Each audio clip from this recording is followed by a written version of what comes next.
अस्सलाम वालेकुम दोस्तों, आईसीसी एकेडमी से हम आपको खुश आमदीद कहते हैं। मेरे बैकग्राउंड पे आप देख रहे होंगे पाकिस्तान टीम की इस टाइम टीम प्रैक्टिस कर रही है, फुटबॉल खेला जा रहा है। लाइव अपडेट हम आपको आईसीसी एकेडमी से दे रहे हैं। मेरे साथ मौजूद हैं निशान, स्पोर्ट्स जर्नलिस्ट। इनसे बात करते हैं, इनसे पूछते हैं कि कल high voltage match Pakistan India का फ़ाइनल होने जा रहा है। क्या पाकिस्तान टीम में कोई चेंजिंग वेंजिंग हैं? क्योंकि पाकिस्तान टीम के 3 की प्लेयर जो है सैम अयूब, हारिस और कैप्टन सलमान अली आगा उस तरह फॉर्म में नज़र भी नहीं आ रहे। तो कुछ चेंजिंग वेंजिंग करने जा रहे हैं। सैम अयूब ख़ास तौर पे, सैम अयूब की सब पे नज़रें हैं क्योंकि सैम अयूब का ये एशिया कप तो अच्छा नहीं गया। 4 दफ़ा वो ज़ीरो पे आउट हुए हैं। जी, ऐसा है कि साइम विद बैट तो कुछ ख़ास नहीं कर पाए, इसमें तो कोई दो राय नहीं है। बट विद बॉल वो बहुत अच्छा कर रहे हैं और मेरे ख़्याल से हाईएस्ट स्पिनर हैं जो पाकिस्तान की तरफ से, जिन्होंने सबसे ज़्यादा विकेट्स लिए हों। कल का मैच अगर हम परसों का मैच अगर हम देखते हैं तो उसके अंदर भी बांग्लादेश के अगेंस्ट भी साइम ने कैच भी किया और फिर विकेट्स भी ली। तो ये जो अब साइम की सूरत में पाकिस्तान को एक 3 डायमेंशनल प्लेयर मिला हुआ है, जो कि आप उसको अगर बाकी तमाम चीज़ों के ऊपर जज करेंगे तो शायद आप देखते हैं कि अगर साइम को अगर बिठाते हैं तो हम बैटिंग का बैकअप तो मौजूद है, बट साइम बॉलिंग भी करते हैं तो उनकी साइम की जगह बॉलिंग का कौन करेगा। खुशदिल का ऑप्शन मौजूद तो ज़रूर है, बट क्या फिर खुशदिल उस लेवल की जो है जिस तरह साइम बॉलिंग कर रहे हैं फ़ाइनल में ये एक्सपेरिमेंट करना चाहिए? नहीं, तो मुझे नहीं लगता कि पाकिस्तान साइम को फ़ाइनल से बिठाएगा। मुझे ये ज़रूर लगता है कि मे भी शायद पिच की कंडीशंस को देख के इस टाइम पाकिस्तान हुसैन तलत के साथ जा रहा है और फ़हीम अशरफ दोनों के साथ जा रहा है। तो मे भी पॉसिबल है कि अगर कोई ऐसी पॉसिबिलिटी बनी और पिच को देखा और पिच अगर हाई स्कोरिंग पिच लगा तो मे भी पॉसिबल है पाकिस्तान हसन नवाज़ को किसी का एक रिप्लेसमेंट लोअर ऑर्डर से ज़रूर कर सकता है। बट लेकिन वो किसके साथ कह सकता है कि हुसैन तलत को बिठाएंगे? मुमकिन तौर पे हुसैन तलत से कर सकते हैं या फ़हीम अशरफ से कर सकते हैं, मे भी। फ़हीम अशरफ से किस तरह कर सकते हैं? वो तो बैटिंग भी करते हैं, बॉलिंग भी हाँ, अच्छे बिल्कुल, ऑलराउंडर बिल्कुल और नहीं। बैटिंग में भी अच्छी फॉर्म अब में जा रहे हैं। प्रॉब्लम ये है कि फ़हीम, अगर आप बांग्लादेश वाला मैच भी अगर निकाल के देखते हैं, फ़हीम को कितने ओवर्स मिले थे। अब कंडीशन टू कंडीशन भी चलना है। किसी पिच के ऊपर स्पिनर्स का बहुत ज़्यादा ज़रूरत है और किसी पिच के ऊपर हम देख रहे हैं कि मीडियम पेसर्स को बहुत ज़्यादा हेल्प मिल रही है। तो ये सारी चीज़ें जो है आपकी कंडीशन से डिपेंडेंट होंगी कि क्या। अब जैसे अगर हम कल का मैच देखते हैं, अगर हम इंडिया और इंडिया और श्रीलंका के मैच देखते हैं तो हम देखते हैं कि उसके अंदर हमने देखा कि एक हाई स्कोरिंग मैच था। तकरीबन जो है वो 400 रन बने और हम देखते हैं कि उस मैच के दौरान श्रीलंका बड़ी ज़बरदस्त तरीके से चेस पे गई। तो इंडिया के पास जब बॉलिंग के लिमिटेड ऑप्शंस थे तो उनको भी प्रॉब्लम फेस करनी पड़ रही थी एंड टाइम पे। वो लकी रहे कि श्रीलंका वो कर नहीं पाया। बट अगर हम यहाँ की सिचुएशन देखते हैं तो अगर आपको हाई स्कोरिंग मैच में जाना है तो हुसैन तलत क्या ये रखते हैं कि बिल्कुल रोटेशन के हवाले से तो वो बहुत अच्छे हैं। बट अगर हुसैन तलत का हम ये देखते हैं, अगर हाई स्कोरिंग मैच में जहाँ पे आप 200-250 रन, 200 सवा 200 रन अगर चेस करने जाते हैं, फिलहाल कल 200 रन लगे हैं और जिस तरीके से इंडिया की बैटिंग लाइन है वो कैपेसिटी रखती है कि वो 200 प्लस का स्कोर कर सकती है। तो अगर अभिषेक आप शर्मा के अलावा कोई भी नहीं रखती। नहीं है अभिषेक शर्मा ये ही फॉर्म में है देखिए, इंडियन टीम की तरफ से। फॉर्म में होना एक बात है। अब देखें, अगर फॉर्म की बात करेंगे तो पाकिस्तान का तो मिडिल ऑर्डर है ही नहीं ना। बिल्कुल तो पाकिस्तान का तो क्लैप से बिलफर्ज ज़्यादा। आपके ऊपर के 4-5 खिलाड़ी तो फिर तो है ही नहीं, किसी गिनती में नहीं। तो पोटेंशियल देखा जाता है। हर डे एक नया दिन है क्रिकेट के अंदर, कि ऐसा कभी भी नहीं होता। विराट कोहली का लास्ट T20 अगर हम देखते हैं वर्ल्ड कप, तो उसके अंदर वो गुज़िश्ता शुरू के तमाम मैचेस के अंदर वो फ्लॉप हुए और फाइनल के अंदर बहुत अच्छा परफॉर्म किया, लेके चले गए। तो इसी तरीके से प्लेयर्स का हर दिन एक नया दिन होता है, हर मैच एक नया मैच होता है। तो अगर हम ये चीज़ देखते हैं तो पाकिस्तान की तरफ से पोटेंशियली अगर देखा जाए तो स्किल वाइज अगर देखा जाए तो इंडिया के पास बहुत सारे ऑप्शंस मौजूद हैं बेंच पे भी, और अगर हम देखते हैं प्लेइंग 11 में भी, जो कि कैपेसिटी रखते हैं कि वो 200 तक ले जा सकते हैं, 200 के आसपास जा सकते हैं। हाँ, पाकिस्तान के पास ये कैपेसिटी मौजूद है। अब ये चीज़ ज़रूर देखनी होगी पाकिस्तान के पास।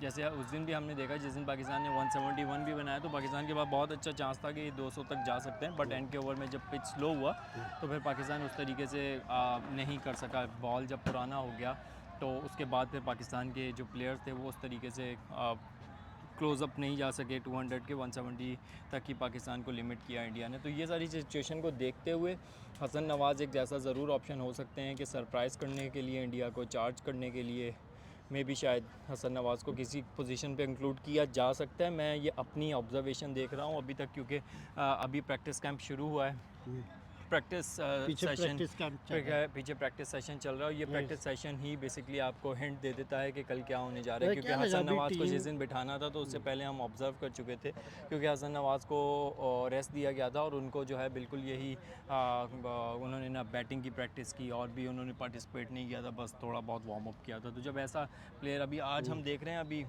अभी उसे वार्म अप हुआ, वार्म अप के बाद एग्जैक्टली पता चल जाएगा कि नहीं अभी पाकिस्तान टीम के आई माइंड भी में क्या। है, फुटबॉल भी खेला, इनकी बॉडी लैंग्वेज से कैसा लग रहा है, कितना देखिए प्रेशर है मैं कल के मैच का, हाई वोल्टेज मैच है, देखिए छोटा नहीं है, मैं और इंडिया के साथ तो हो तो फिर तो, जी बिल्कुल और इंडिया के साथ एशिया हैं। कप में 2 मैच आप इंडिया अब से हारे मेरे हुए ख्याल हैं। से पाकिस्तान के पास ना कुछ लूज़ करने को है नहीं, कुछ हम्म। स्टेक पे नहीं है पाकिस्तान का। पाकिस्तान अगर ये जीत जाता है तो पाकिस्तान के पास बहुत कुछ है, और फिर अगर हार एग्रेशन जाता की है वजह से भी और हार प्लेयर्स, जाता है तो पाकिस्तान के पास मेरा नहीं ख्याल कि पाकिस्तान के पास कोई बहुत बड़ी चीज़ को स्टेक पे लगा हुआ है as compare to India. India के पास बहुत ज़्यादा प्रेशर है क्योंकि इंडिया की टीम बहुत अच्छा परफॉर्म करते हुए आ रही है।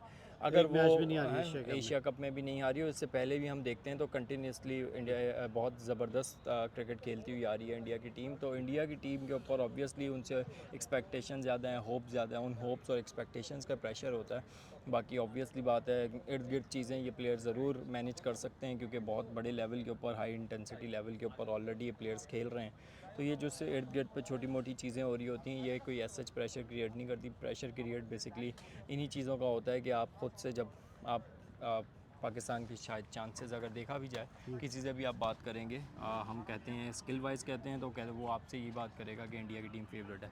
बट ऑन डे चांसेस मिल जाए, जैसे उस दिन फरहान को चांसेस मिल गए थे तो पाकिस्तान टीम एक अच्छे टोटल पे चला गया था। अभिषेक को चांसेस मिल गए, उन्होंने 6-7 ओवर में कवर कर दिया। अभिषेक का अगर वहाँ पे रन आउट हो जाता या कैच हो जाता तो मे भी पॉसिबल है सिचुएशन डिफरेंट होती। तो क्रिकेट बाय चांस है, क्रिकेट के अंदर लक बहुत फैक्टर करती है। मेरा मानना है कि पाकिस्तान के पास अगर उस दिन जितनी लक थी उससे थोड़ी सी ज़्यादा लक होगी। बिलफर्ज अगर उस दिन 1 किलो थी, अब अगर 4 किलो लक होगी तो पाकिस्तान ज़रूर जो है वो इस पोजीशन में होगा। अदरवाइज़ पाकिस्तान ज़रूर होमवर्क करके आएगा। लेकिन पाकिस्तान के अगर हम तमाम मैचेस भी उठा के देखें, हम देखते हैं ओमान के अगेंस्ट देखते हैं मैच, हम या फिर आगे यूएई के अगेंस्ट देखते हैं मैच, या फिर हम श्रीलंका के अगेंस्ट देखते हैं, हम बांग्लादेश के अगेंस्ट देखते हैं, तो पाकिस्तान की टीम के तमाम ही मैचेस बहुत ज़्यादा जो है वो एक्साइटिंग होते हैं। मतलब वो इस तरह के होते हैं मैच के, उसमें कुछ ना कुछ ऐसी चीज़ें दिखाई दे रही होती कि शायद आप एक टाइम पे लास्ट 2-3 मैचेस तो बिल्कुल ऐसे थे कि बिल्कुल आपको फील नहीं हो रहा था शायद ये यहाँ से जीत जाएं, जब एक ऐसी सिचुएशन। लेकिन लकीली अच्छा कर गए, कुछ प्लेयर्स ने आके लीड किया, तो ये बहुत अच्छी सिचुएशन है। अगर टूर्नामेंट में आपके छोटे छोटे कैम्यूज़ होते रहें और अभी जब आप फाइनल की तरफ जा रहे हैं तो फाइनल की तरफ अब तमाम ही प्लेयर्स के ऊपर है। हो सकता है साइम कल खड़े होके जिस कलर में वो खेलता है, और जब साइम खेलता है तो मेरे ख्याल कब से खेल साइम कब खेलता है, साइम ने आपको ऑस्ट्रेलिया में सीरीज़ जिताई है, आपने कभी नहीं जीती एशिया कप, है। एशिया कप की देखो, किसी भी प्लेयर पे एक चीज़ पे तो बात नहीं हो सकती ना। हर मैच में तो हर बंदा भी 100 नहीं मारता, 50 नहीं मारता, या वो नहीं करता, ठीक है। तो अभी एशिया कप में अगर बिल्कुल सूर्या अच्छा नहीं कर पा रहे तो हम क्या कहें, सूर्या अच्छा प्लेयर नहीं है। सूर्या इस टाइम पे मतलब वही बात है, डाउनफॉल तो हर प्लेयर का होता है, बाबर आजम में भी आया, बाबर आजम क्यों बाहर है एशिया कप से, ये सारी सिचुएशन होती है। ये ऑब्वियस सी बात है, वो हम जब ग्राउंड से बाहर हैं, हम ये बहुत, अब साइम के बारे में बात तो हो रही है, बट साइम के ऑब्वियस सी बात है बैट से रन्स नहीं आ रहे, उसको कोई भी डिफेंड नहीं कर सकता।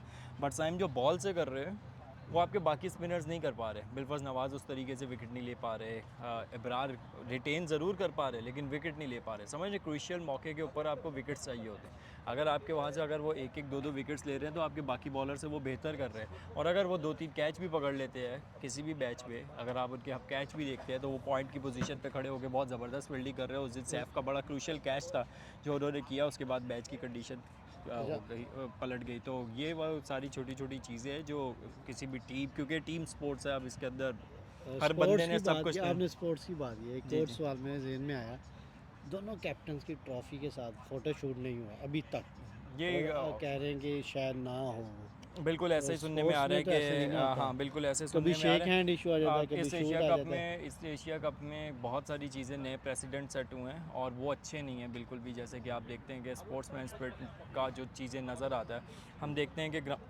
ग्राउंड के ऊपर बहुत बड़ी बड़ी राइवलरीज हैं। चाइना और अमेरिका की राइवलरी पाकिस्तान और इंडिया से जो है बहुत बड़ी है।